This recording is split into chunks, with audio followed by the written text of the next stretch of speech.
नमस्कार दोस्तों, आज का हमारा जो टॉपिक है वो कोलाइडी विलयन की कुछ विशेष अवस्थाओं पर निर्भर है।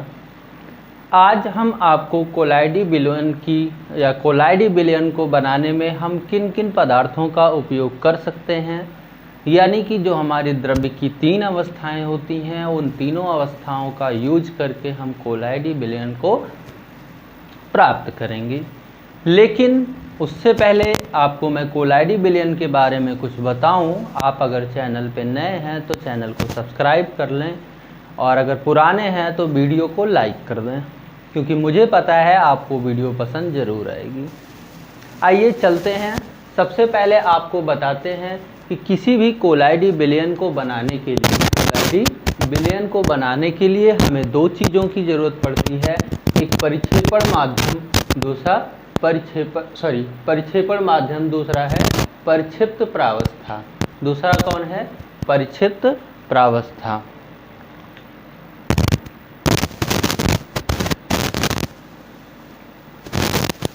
परिक्षिप्त प्रावस्था है, ठीक है ना। तो परिक्षिप्त प्रावस्था और परिक्षेपण माध्यम कहते किसे हैं, ये हमारे लिए जानना जरूरी है। आइए आपको सबसे पहले बता देते हैं कि परिक्षेपण माध्यम क्या होता है और परिक्षिप्त प्रावस्था क्या होती है। परिक्षेपण माध्यम मैंने आपको बताया था कि जैसे हम चाहे कोई भी विलयन बनाते हैं तो विलयन बनाने में हमें दो चीज़ों की आवश्यकता होती है, एक विलायक की, एक विलेय की। जो हमारा पदार्थ विलायक होता है, विलायक को ही हम कोलाइडी विलयन में परिक्षेपण माध्यम कहते हैं। दूसरा है परिक्षिप्त प्रावस्था। सिंपल सी बात है, जब विलायक को हम परिक्षेपण माध्यम कहते हैं तो विलेय को हम क्या कहते हैं? परिक्षिप्त प्रावस्था। यानी कि हम जो नए नए कोलाइडी विलयन तैयार करेंगे वो कैसे कैसे और कौन कौन हो सकते हैं, आइए इनके बारे में जानते हैं। सबसे पहला हमारा है ठोस और ठोस को मिला करके हम कोलाइडी विलयन बना सकते हैं। दूसरा है ठोस को द्रव में मिला करके बना सकते हैं।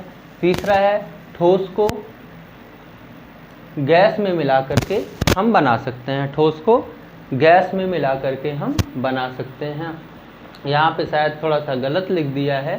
दूसरा है आपका द्रव का ठोस में, फिर द्रव का द्रव में, फिर द्रव का गैस में, फिर तीसरा है आपका गैस का ठोस में, फिर गैस का द्रव में, और नौवां नहीं होता है, यानी कि गैस को गैस में मिला करके हम कोलाइडी विलयन का निर्माण नहीं कर सकते हैं।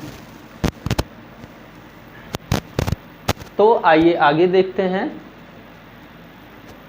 ठोस लिखा है, ठोस द्रव लिखा है, ठोस गैस होना चाहिए था इसे। ये ठोस है आपका, इसको ठीक कर लेते हैं।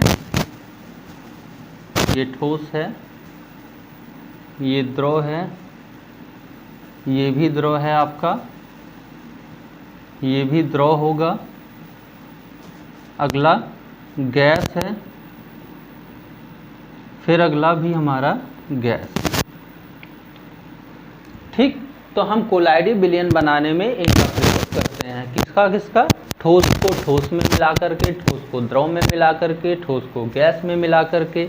दूसरा है आपका द्रव को ठोस में, द्रव को द्रव में, द्रव को गैस में। तीसरा है गैस को ठोस में और गैस को द्रव में। गैस और गैस के अणुओं का आकार चूँकि एक समान होता है और इनके अणुओं का आकार 10⁻8 की कोटि का होता है, इसलिए यहाँ पे हम इसका कोलाइडी विलयन नहीं बना सकते हैं।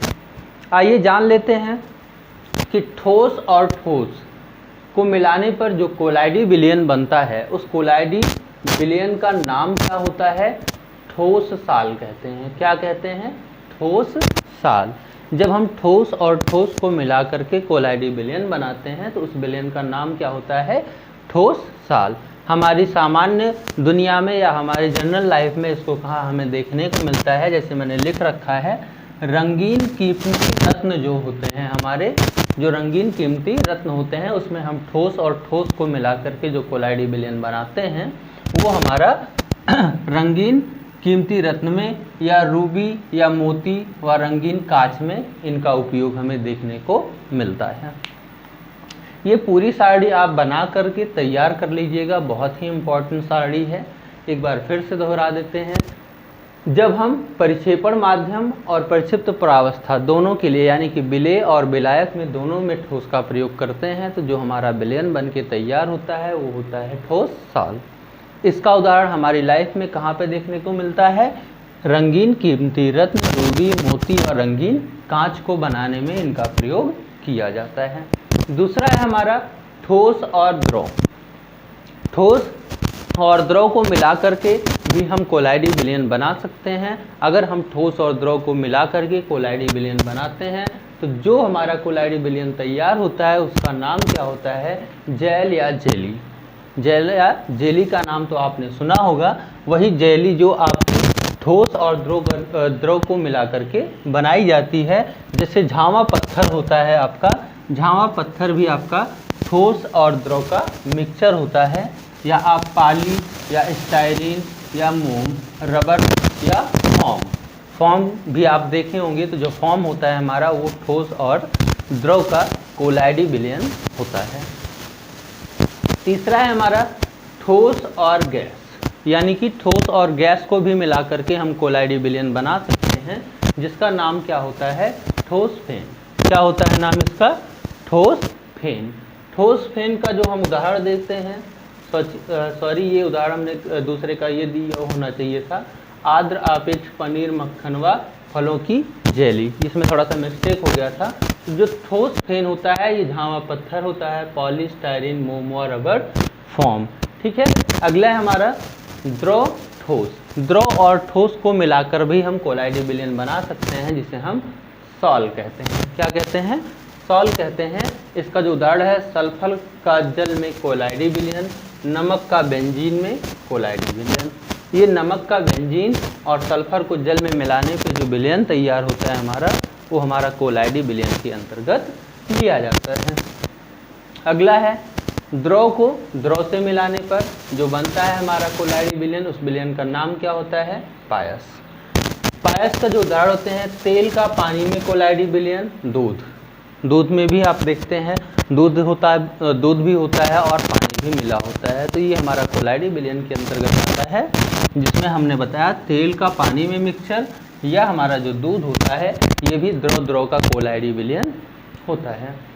अगला है हमारा द्रव और गैस, जिसे हम झाग या फेन कहते हैं। फेना आपने देखा होगा, झाग जो निकलता है, झाग जो निकलता है वो द्रव और गैस का ही मिक्सचर होता है। जैसे हम निर्मय यानी कि सर्फ को पानी में डालते हैं तो जो झाग बन के तैयार होता है वो हमारा पायस नाम का कोलाइडी विलयन बन करके तैयार होता है।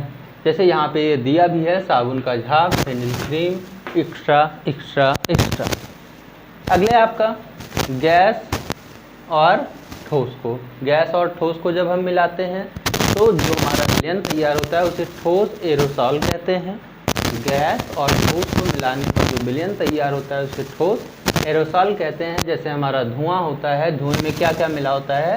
कार्बन के अणु होते हैं और गैस हमारी वायु के रूप में उपस्थित होती है। अगला है गैस और द्रव। गैस और द्रव को मिलाने से जो हमारा कोलाइडी विलयन बन के तैयार होता है उसे द्रव एरोसॉल कहते हैं। जैसे हमारा कोहरा होता है या बादल होते हैं या धुंध भी हमारा गैस और द्रव का मिक्सर होता है। इसमें वायु हमारी जो होती है वो गैस का काम करती है और जल जो होता है वो हमारा द्रव का कार्य करता है। ठीक है। आज हम आपको इतना ही बताएंगे। अगली क्लास में आपको हम कोलाइडी विलयनों के कुछ गुणों के बारे में बताएंगे और उनके उपयोग। तो कोलाइडी विलयनों के गुण और उपयोग जानने के लिए हम आपको मिलते हैं अगली वीडियो में। तब तक के लिए खुश रहिए, मस्त रहिए, स्वस्थ रहिए और संभल के रहिए, है ना, और पढ़ते रहिए। धन्यवाद।